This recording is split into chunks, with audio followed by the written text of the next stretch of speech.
at all with the future of human employment? For instance, I heard Dr. Russell kind of joke about, well, we'll just let the policymakers figure it out. So he's got a lot of faith, but this is something that's going to happen probably by 2045. A lot of the, way sooner than that. It's a difficult problem, and I was at a meeting where there were 5 Nobel Prize-winning economists, and all they wanted to talk about was this question.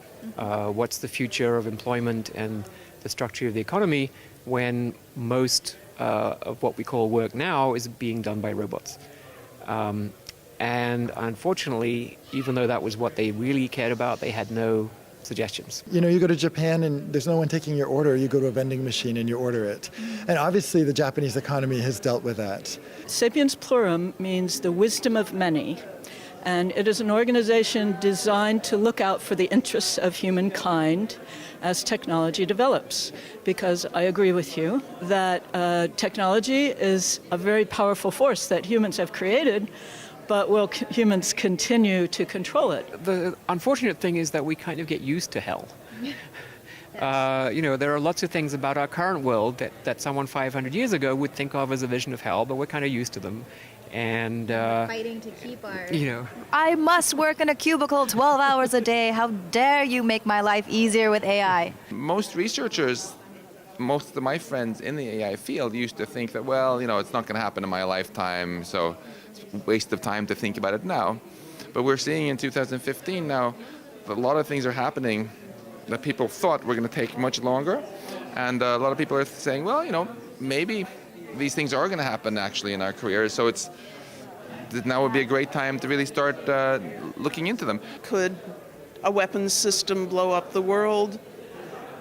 Yeah, it could do it because a computer decides that's the right thing to do. But as far as I can tell, we are way more likely to have that happen when someone sits on something, like the red button. Personally speaking, I think that the risk that we have from AI is not really of AI becoming autonomous and taking over the world. There's a much bigger risk that a person will use AI for bad purposes. Privacy is a big thing, and thinking about what goals you give a program and what are the consequences of the goals, trying to get students to think into the future and to think more broadly than their individual program or robot, but what effect will that have on the people around, on the broader society? If that objective is not perfectly aligned with the values of us humans, then that creates the possibility for bad things to happen. For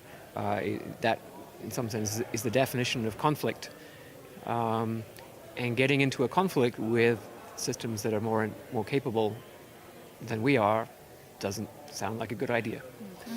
And with any technology, when we invented fire, we realized after a while it was also a good idea to invent the fire department and fire alarms and fire extinguishers. The more powerful the technology is, the more urgent it is to actually also far ahead start thinking about how to get the best out of it. If you have autonomous weapons, you're going to have an arms race of autonomous weapons, because once you have autonomous attack weapons, then you need autonomous defense weapons, because human reaction times are going to be too slow. Once you build little drones with a lot of AI capability, it's very easy to make them. You just need a computer and some stuff you can buy on eBay and so on, and it'll be very difficult to keep them only in the right hands. For example, clouds of miniaturized flying robots against which it's impossible to defend. And you could imagine getting to a situation where the life expectancy of a human soldier would be 10 seconds on the battlefield, and life expectancy of a civilian, if a government used those weapons against its own population, would be 2 seconds. And the key question is, will there be other new conflicts when these drones fall into the hands of ISIS and Boko Haram and so on? The Kalashnikov is a good example of a piece of technology that everybody has now, right? Even the guys in Paris did this horrible massacre against Charlie Hebdo.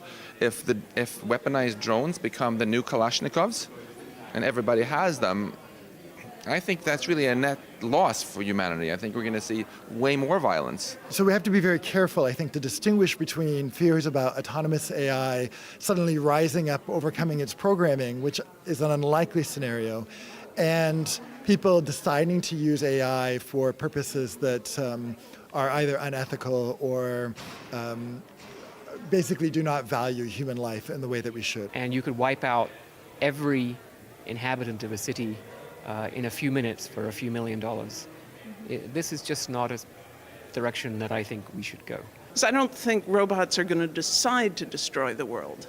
I just want to make sure that my students don't program them to destroy the world by accident. That's it for the show tonight. If you're watching us on YouTube, hit the subscribe button and become a subscriber to the Alex Jones channel. You'll surely be helping all of us here at InfoWars.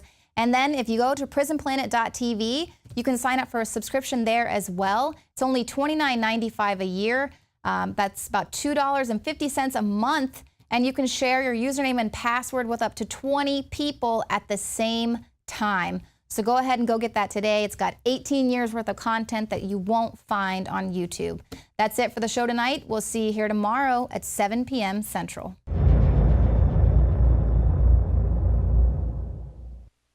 City of Austin tap water versus filtered City of Austin tap water. I can taste dirt in it. God knows what's in this. This has an aftertaste. Tastes like Austin water? Yeah, it does. Ugh. These people just sampled City of Austin tap water straight from the faucet. Next, we had them try a sample of tap water filtered through the ProPure G2.0 filtration system. High quality H2O. That one is better. Tastes like nothing. Yep, I know what good water tastes like. It's good water. Most tap water contains added substances like fluoride, chlorine, Monsanto's deadly pesticide, glyphosate, and many others. Studies prove that these substances are linked to an assortment of major health issues, including tooth decay, lowered IQ, and even cancer. It tastes like you're drinking out of the lake when you're drinking tap water. Yeah, it has that processed flavor to it. The ProPure G2.0 filtration system removes these deadly substances and many more, leaving only fresh-tasting, deliciously clean water. Okay, this is very tasty. It's good water. Refreshing. It's good.